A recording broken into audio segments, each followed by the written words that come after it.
This video is going to serve two purposes. The first is we have a lot of beer that was sent in from fans, and so we are going to be tasting those and giving those a little bit of a judgment.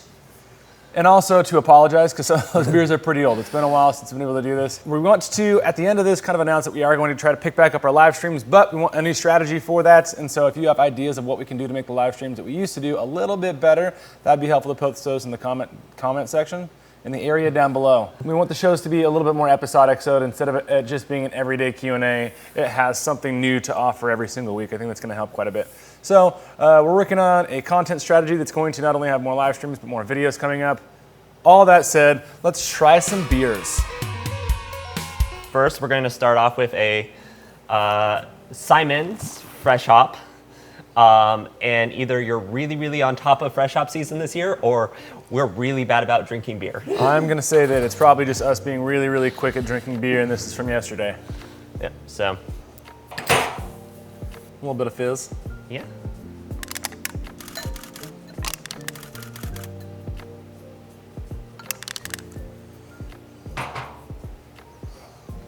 So there's some sedimentation on the bottom, which could be from it being very old and a lot of proteins just settling out, or it could be bottle conditioned. Peter got a way better pour than I did. A little bit more technical on it. Smells a little cheesy, so that's a good sign that it's old.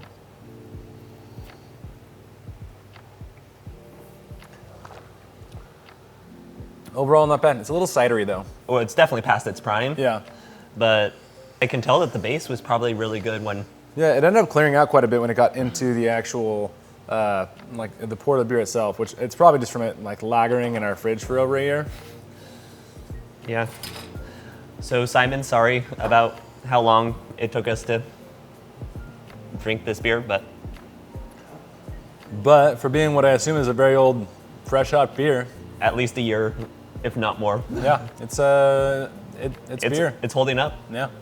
Decently well. Like, I definitely that little bit of cheese on the hop side. Yeah, it's a little bit cheesy, and one thing that happens when beers get old, or especially like big fresh hopped beers, get old, they start to taste, to me, a little bit watery. That fresh hopped, green mattery kind of flavor that gives fresh hops its illustriousness starts to turn into like the absence of plantiness. Like it turns more watery than something that integrates well with the beer, at least in this case. Yeah. So it seems a little disjointed for me. Yep. All right, cut to beer number 2. That way if I dump out things, they don't even have to know. Yep. Do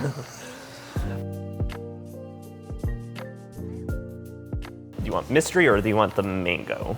Beer number 2, we're either going mystery or mango. Comment below which one we should do. Oh, this isn't live. This is No. Let's go mystery. mystery beer.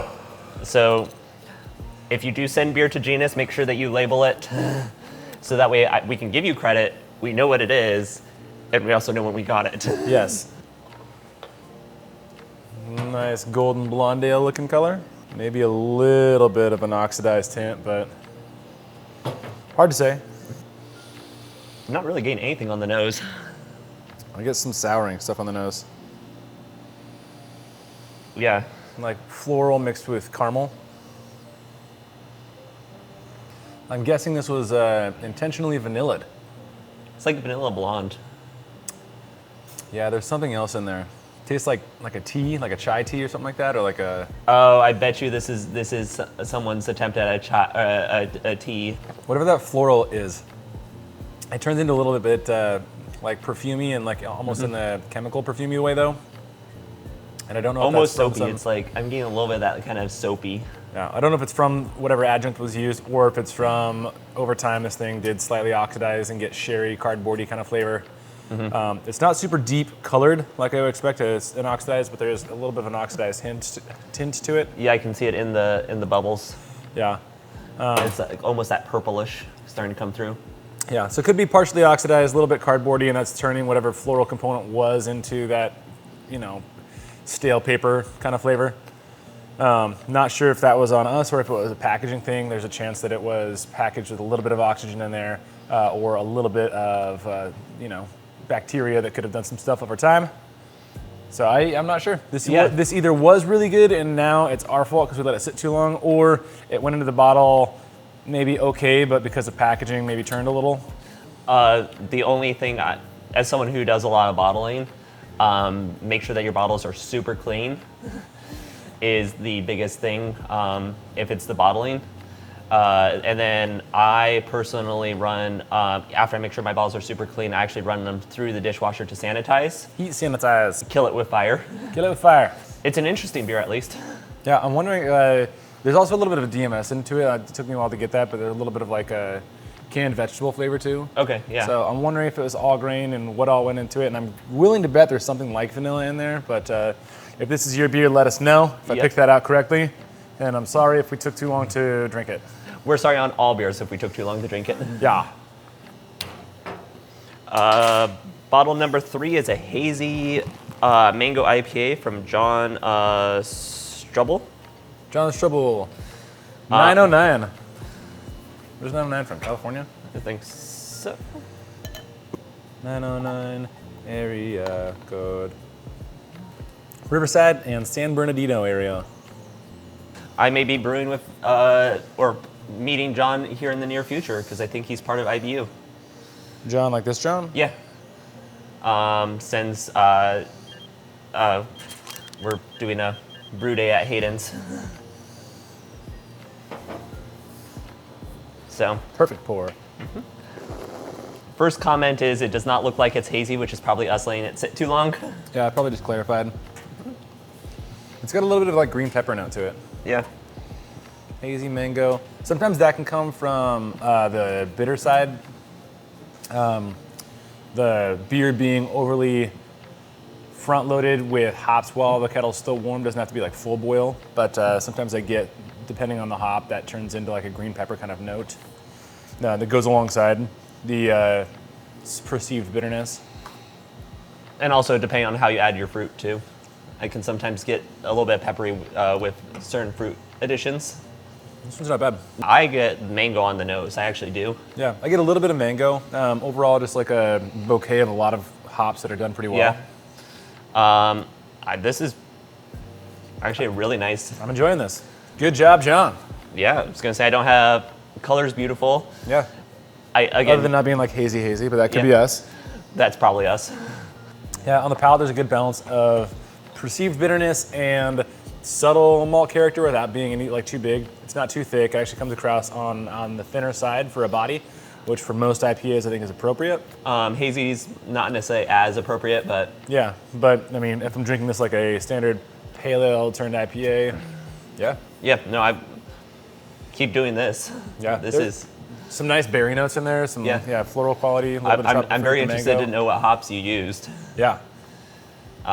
Because they're actually, that's my biggest complaint with most IPAs is the hop combinations. I'm not like. Sometimes it's just weird. Yeah, and I can tell this isn't the classic hop combination, the C's. Yeah, this is a fruitier version. So my guess would be like Galaxy, Strata, Vic Secret. Yeah. It's nice. Yeah, more of this, please. Good job, John. We got a winner. And we'll cut to the part where we're done drinking and then go to the next beer. Yeah. I'm gonna finish this one.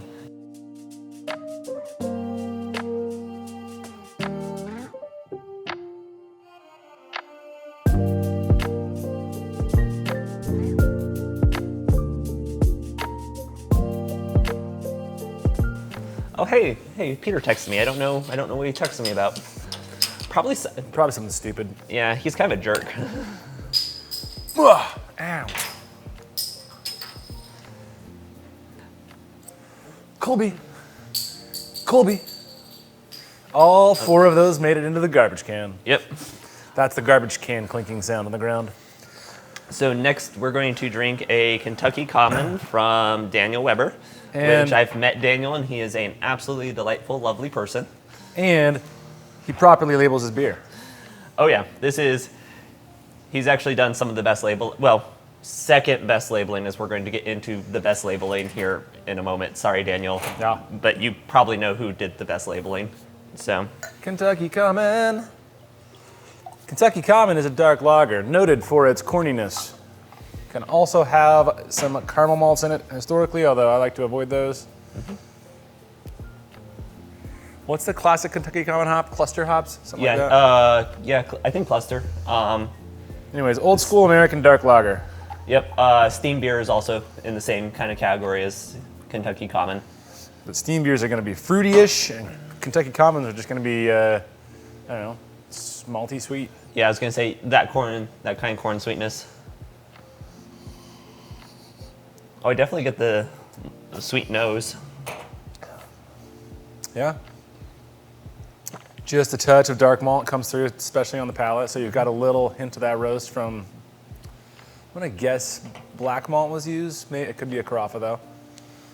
I don't taste the astringent nature that roasted barley has, but Yeah. black malt could give it a little smokiness, goes well with the corn. Elijah Craig's mash bill is what it says. Okay. So, and it's 4.5%, 25 IBUs. The only thing that I would recommend adding to the label, Daniel, is a date. That is a good point. And that's actually just good for any homebrewers out there is, especially if you're bottling, put dates on there so that way you know how old your beer is. Commercial brewers got to do it, so you got to do it too. Mm-hmm. Especially if you're going to give it to us. Or if you forget that one bottle in the very back of your beer closet. Yeah. No, bro, it's pretty good. Yeah, I would order a pint of this. Yeah, it's got a little bit of what I call that homebrew flavor, which comes from, I don't know, imperfect fermentation maybe, but And I'm used to it. It's a good flavor in my mind. I like it. yeah, yeast. Just doing a yeast starter will help with that flavor a little bit. Yeah, it's got the right amount of malt sweetness. It's got, I'm gonna go out on a limb and say caramel malt probably was used, which is a bummer. But it's not off-putting. You should be off-putting. Because you're fat. Corn bill on there is good. It's got like a nice mash milly sweetness. Mm-hmm. And the roast is just a kiss of that roast. Yeah, and the color is absolutely just drop dead gorgeous. Kind of like me. Very much like Peter. Need to go back down to mustache, Peter. For running season. Yeah. I also need to get in shape for running season. I need to get in shape in general. Now, that was definitely finished my glass worthy, but I'll probably wait until after we do that one before pouring more. Yep. It's good though. Good job. Yep. For this video, the final beer is, of course, what I consider the best labeled. It's Adam Chumley. And we saved the Chumley beer for last because we've had a lot of Chumley beer and we know it's going to be good. So it's always good to have that guarantee that we're going to finish on a beer we can drink. Yep, and because Adam sends us enough beer, we may just also do a separate Adam Chumley video. Yeah. Also, Adam, sorry we've been lacking on live streams. Thanks for sending us beer. We promise to drink them better next time. 26 beers to go. We knocked out 5 today. Yeah. And this is his fair beer with no raspberries. Comment below what you think Adam uses to can his beer. And Adam, if you comment below, wrong responses only. Yeah. I use a fork and a cow's udder. What? I can make it work. So his fair beer is a 6% blonde ale. And look at that color. Yeah. Nice, bright yellow, straw yellow. Decent clarity, not 100% perfectly clear, but decent clarity. For Which you kind of want in a blonde ale. I don't want a perfectly clear blonde, personally. The hoppiness is a little bit more than I thought it would be. Like I get almost a lemon zing off the hops. Is there acid malt used in this? There's something that's like popping that acidic note. Yeah. Overall, though, well conditioned, well carbonated. Oh, and I like how he actually calls out the design for his can is at Artie Earl. So on Instagram, if you want to go follow at Artie, ARTIEEARL. Artie Earl. Yep. Adam, I probably asked you this before, but who do you use to print your labels? You still go grog tag? Is that the end of the video? Yeah. Don't forget to like, follow, subscribe, all that fun stuff. Follow us on all the social medias. Bird chirping noises. Slow close out. Yes. New shirts available on the website. Most of my t-shirts I bought at Walmart. In the kids section. The adult kids section. And we'll see you next time on Genus's Brewing Channels. Bye bye.